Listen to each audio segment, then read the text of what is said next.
good afternoon. Welcome to the marketplace. Coming up, some oil marketing companies increase prices of petroleum products at the pumps, with petrol going for 14 cedis 64 pesos, diesel 15 cedis 45 pesos. Also coming up, government recalls another marginal oversubscription of treasury bills, but at the expense of rising interest rates. And U.S. stock market braces for Tuesday's elections and Fed meeting impact. Who are traders betting their monies on, Donald Trump or Kamala Harris? We've got analysis coming up. My name is Darryl Kwao. Thanks for being with us. Details ahead.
And we begin with news from the fuel market. Some oil marketing companies have increased prices of petroleum products at the pumps. The adjustments can be linked to the rising prices of crude oil on the international market and the depreciation of the cedi. Here's Georgia Afi with more. By Joy Business showed that the adjustment happened over the weekend, with some of the major oil firms having gone up already. One can talk about Go, which is selling a litre of petrol at 14 cedis 64 pesos. Diesel, on the other hand, is going for 15 Ghana cedis 45 pesos. Another major oil player, that is Shell, has also reviewed prices at the pumps, selling a litre of petrol at 14 Ghana cedis 98 pesos, and diesel is going for 15 Ghana cedis 58 pesos. Star Oil, which is currently the second major oil marketing firm in the country based on July market data, has kept the price of petrol unchanged at 13 Ghana cedis 99 pesos. However, diesel has gone up and is selling at 14 Ghana cedis 99 pesos. A careful look at the prices have shown that the margin of increase for this pricing window can be described as significant. We understand that more oil marketing firms are expected to increase prices at the pumps later this morning. Turning to mining, where the industry has seen an alarming increase in incidents of injuries in 2023, with fatal incidents escalating sharply from 1 in 2022 to 7. Now, 4 out of the 7 fatalities were related to contractor activities, and the remaining 3 involved activities of a mining leaseholder. The upset, which represents a staggering 600%, was compounded with first aid injuries edging up from 156 to 162, suggesting persistent safety challenges. Here's a report by Clinton Yeboah. According to the Ghana Chamber of Mines 2023 performance report, all classes of reportable injuries in Ghana's mining industry increased year on year, except near misses and serious injuries. A near-miss incident is an incident that does not result in loss of shift, injury, death, or damage of equipment. The frequency of near-miss incidents declined from 325 in 2022 to 254 in 2023, translating into a downturn of 21.8%. Reacting to this, Chief Executive Officer of the Ghana Chamber of Mines, Suleimanu Koni, says despite the positive outlook, mining companies must enhance preparedness and response to emergencies. The frequency of serious injuries, which involves injuries that lead to loss of a shift of more than 14 days, declined by 34.6% to 17 in 2023 from 26 in 2022. However, the cases of fatal incidents worsened from 1 in 2022 to 7 in 2023, which represent a massive deterioration. Our industry faces unique challenges given the nature of our work and the environment in which we operate. However, these challenges also present opportunities for innovation and improvement in safety practices. By investing in comprehensive training programs, implementing stringent safety protocols, and leveraging the expertise of our collaborating partner, St. John Ambulance, we enhance our preparedness and response to emergencies. 4 mining teams and 4 community teams were engaged in a first aid and security competition in a quest to promote safer working environments across mines. The 2024 National Intermines First Aid and Safety Competition was themed "Safety, Our Collective Responsibility." The competition, organized by St. John Ambulance Ghana, provided a platform for knowledge and skills sharing which will contribute to the safety culture within the respective organizations. General Manager of Asante Gold Shirano Limited, Engineer Stephen Asante Yamua, says safety requires every individual to be vigilant, situationally aware and prepared. It highlights that safety requires every individual to be vigilant, situationally aware and prepared. We welcome the competing teams from Precious Gold Mine, Anglo Gold Ashanti Edrapi Mine, Golden Star Mine, and the host mine, Asante Gold Shirano Limited. We also welcome participants from our local community. The inclusion of community teams reinforces the mining industry's commitment to improving the lot of our host communities, and in this case, equipping everyone with first aid and knowledge. First aid knowledge, because emergencies can happen anywhere. The team, including the winning team, Precious Mining Ghana Limited, were awarded laptops, tablets. Reporting for Joy News, my name is Clinton Yeboah. Some more staggering figures, this time cyber-related. The Cybersecurity Authority has revealed that it has received reported cases of online investment scams of about 149, amounting to nearly 2 million Ghana cedis. Speaking at the PwC Cyber Forum in Accra, head of the National Computer Emergency Response Team at the authority, Stephen Kojo Sechi, urged businesses to build robust IT structures to guard against cyber threats. Probably across all the sectors, your endpoints are important. So what devices are your users using within the company? So making sure those devices are well protected. So not just the laptops, but even mobiles. So a lot of us go into our offices and there's Wi-Fi available. So the question is that Wi-Fi connection such that if there's malware on your device, it doesn't get into the network, the office network. So how you structure your network to allow such access, what we call bring your own device, is important. So the people responsible for the IT architecture for the network should be able to segment or isolate all the key infrastructure. So the network that is handling, let's say, your key service, if you're a bank where your core banking stuff should be quite different from where someone who just wants to do his email is doing it from. Those are some of the best practices. You also need to, even your users' behavior online. So that's where the culture comes on. So are you allowing people to visit just any website within the office, or do you have controls? During working hours, are people using social media or using torrent sites that could potentially be used to download malware into the network? So those are policies that you also need to have. So the fact about having the right kind of policies for your environment, access controls, even physical access. Who has access to your server room, for example? Do you know who has it? Those are things you can put in place as an entity or an enterprise to protect yourself. Now, the Ghana Statistical Service has initiated the 8th Ghana Living Standards Survey. The survey will provide statistics on the welfare and living conditions of individuals and households in Ghana. The one-year survey will also assess children's literacy and numeracy skills in any language. Here's more in the following report. The Ghana Statistical Service is set to conduct the 8th round of the Ghana Living Standards Survey, GLSS 8, which will focus on learning poverty.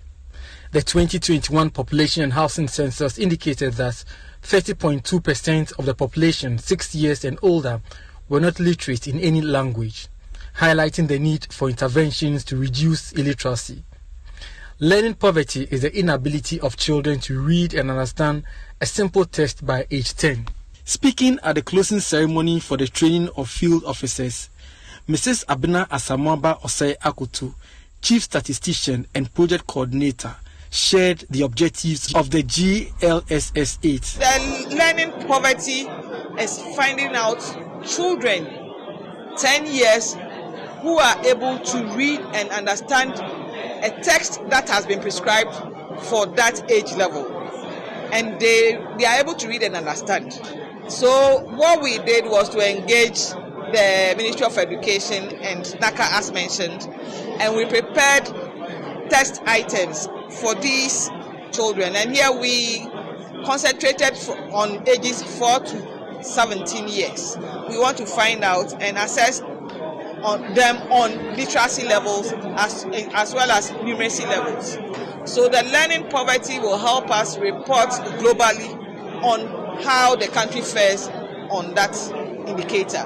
But generally, we are going to get all other indicators related to education, especially SDG 4.1.1 A, B, and C. GLSS 8 is a World Bank and Government of Ghana project that will span a period of 12 months from 31st October 2024 to October 2025. According to Dr. Owusu Keja, the survey would cover around 1,000 clusters reaching over 25,000 households across the country. So this is going to be a one-year project. As we indicated, by 31st October, we expect all field officers to be in their areas of assignment. And the next day, which is 1st November, all of us are starting interviewing. And we are going to do this throughout 2024 and 2025 until October thereabout. And so, as I indicated in my earlier submission, each selected household will be visited about 5 times. However, we're going to be in that community for 35 days. And so it is because there are a whole lot of indicators that we are measuring, and this interviewing definitely cannot take just a day or a few days. And that's why, in order not to burden or overburden the respondents, we are spreading the number of questions that we are asking for the 35 days. The National Coordinator in charge of learning assessment at the Ministry of Education, Clement Osei Entry, emphasized the ministry's dedication to applying recent surveys to strengthen educational policies. The key thing of these projects is the learning assessment, the conduct of learning assessment, which is for us to estimate the extent of learning poverty in Ghana. The World Bank is saying that by age 10, we want to find out the percent of learners who are in Ghana who can read and write with understanding. It's very important that whatever the children read, they must have an understanding of it. And so the assessment is to estimate the proficiency levels of learners who are attaining functional literacy skills and functional numeracy skills in Ghana. This project in itself is very, very important to us as Ministry of Education. We want to know whether there are disparity when it comes to gender disparity in terms of literacy and numeracy skills. In addition to providing data on learning poverty, the GLSS 8 will also provide and generate statistics for the estimation of monetary and non-monetary poverty. For Joy Business, my name is Erica Santi. All right, you're watching The Marketplace. Up next, your financial markets update. All right, we're going to begin outside of Ghana. We are keeping our eye on Wall Street, which has just one trading session left before U.S. voters begin the process of picking their next president and potentially determining the direction of the economy for the next 4 years. Now, the traders are buzzing about the possibilities, constantly checking the latest polls, and there are so many of them, and moves in election betting markets to figure out who's ahead. Well, Republican Donald Trump or Democrat Kamala Harris. and what that means for their positions. Joining me with some insight and analysis is lead data analyst with Johnny's Isaac Kofi. We're just speaking before the segment about how close this race is. But what could a Trump or Harris win mean for the global Well, look, stock market? I think that this will be the closest U.S. election that we may have ever seen, possibly in our fourth republic as Ghana. But if you look at it on the stock market level, there's a different story that is emerging today, and possibly tomorrow we'll see a different story. And the story is that currently you can now bet on the American election, which previously was illegal. Now you can bet on the American election just like the way you can bet on cocoa and then oil. American elections are now considered as futures, and you can place a yes or no bet or different odds and win something. But let's go to the stock market where, I mean, you asked a very important question. What could a win, for, whether by Harris or by Trump, what will it mean to the stock market? Biden is out of the race. I mean, depending on who wins, the American election will definitely go a different direction. If you're looking at Trump, for instance, he's more focused on tariffs, where the Democrats are not really that focused on tariffs. He says that if you really want to enter America, then the Americans possibly would have to benefit. So the stock market is actually, Wall Street is actually watching, and they have looked at the data in terms of the different polls that are coming in, and they are using that to inform their decision. But trust me, Wall Street has enough, sufficient, secondary data to even make decisions, not just based on polls, but definitely polls will also serve as some sort of fundamentals in terms of the decisions they make with respect to where they put their equities in the next days. I mean, you talk about Trump, do we know what her economic policies are? A lot. I mean, she's more focused on diversity. She's more focused on, tax cuts.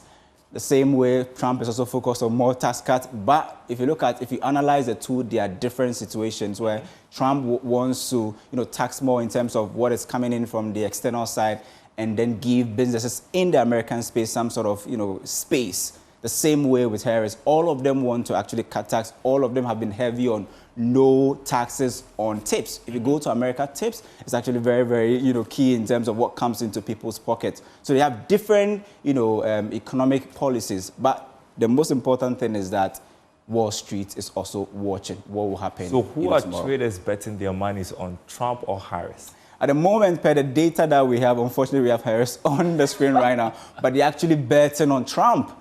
Wow. Yes. Why? I mean, traders are actually now betting on Trump. But what is interesting is that they are not actually putting real investment behind that. Okay. They possibly think that per the data that they have, he has a bigger chance of winning the election. And possibly, just like you said, they've been looking at the polls, and you've seen how, the gap has actually been closed right after that, attempted assassination incident and all of that. The gap has actually closed between Trump and Harris, and that makes the race very, very difficult. But I'm sure they are also looking at the aggregated polls that shows that Trump is actually in the lead by a slight margin, and they are using that to, inform their decision, but they are not really following it with real form of investment. You and I were talking about the polls, because depending on where you are, the polls vary, and so there's a lot of uncertainty as to who is going to win the election. And talk about polls, I mean, Harris is closing the gap on Trump when it comes to the economy.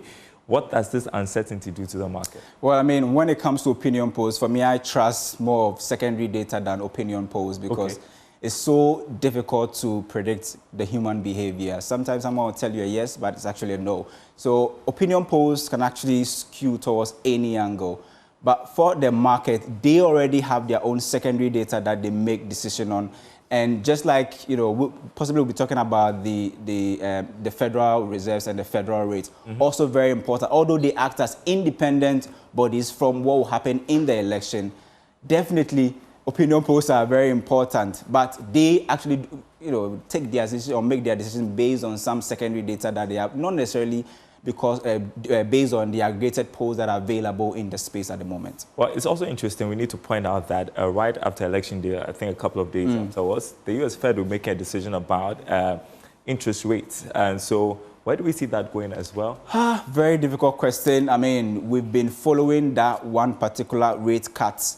We followed it for 9 months before the U.S. decided to cut the rate in September. It was promised that we may have at least 2 rate cuts this year, but looking at the current, jobs report that came in, the jobs figures that we are seeing in the U.S., I'm not sure that the Fed will actually cut the rate again. I am actually seeing that they are going to maintain it. And the stock market is actually watching this closely and keenly. And just like you said, it is important. They want to use this data to make decisions. But if you look at it, if you interview most of the top investors, they're all saying that, look, we are sitting on our monies.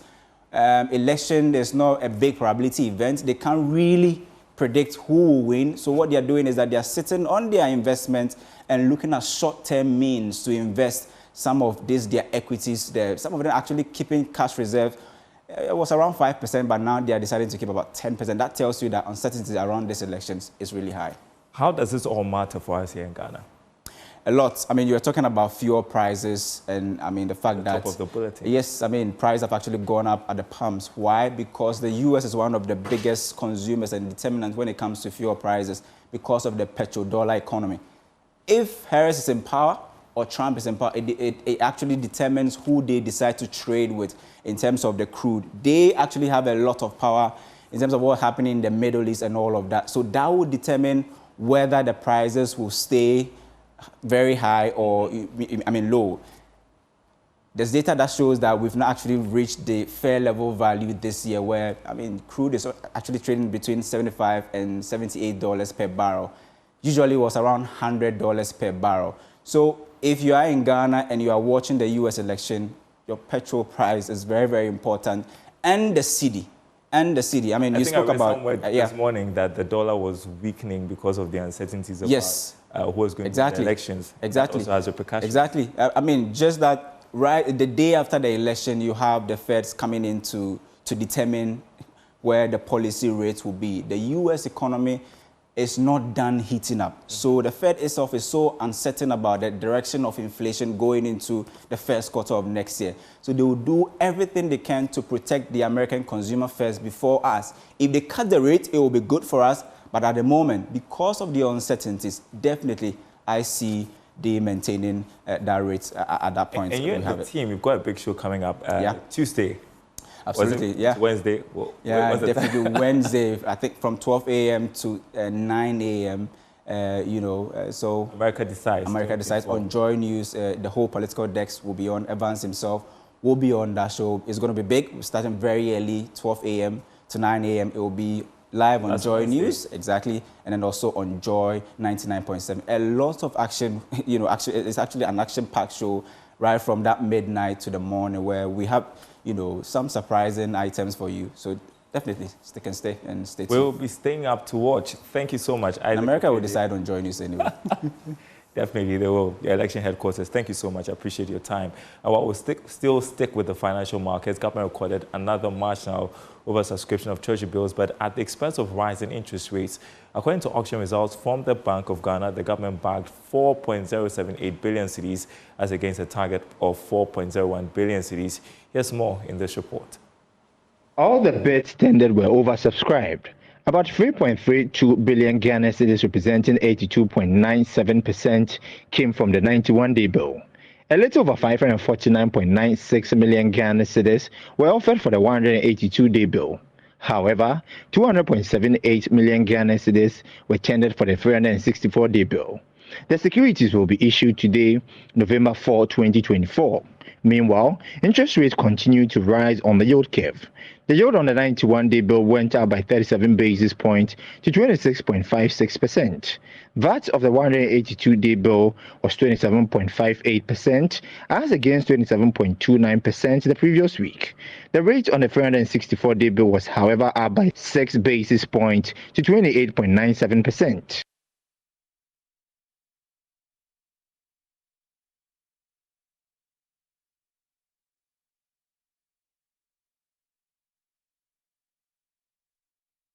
Now, 3 firms, including Standard Chartered Bank, are expected to witness increase in their share prices this week. This is due to their outstanding bids above the market's prices. Here from Grace Monayan of Data Bank Research.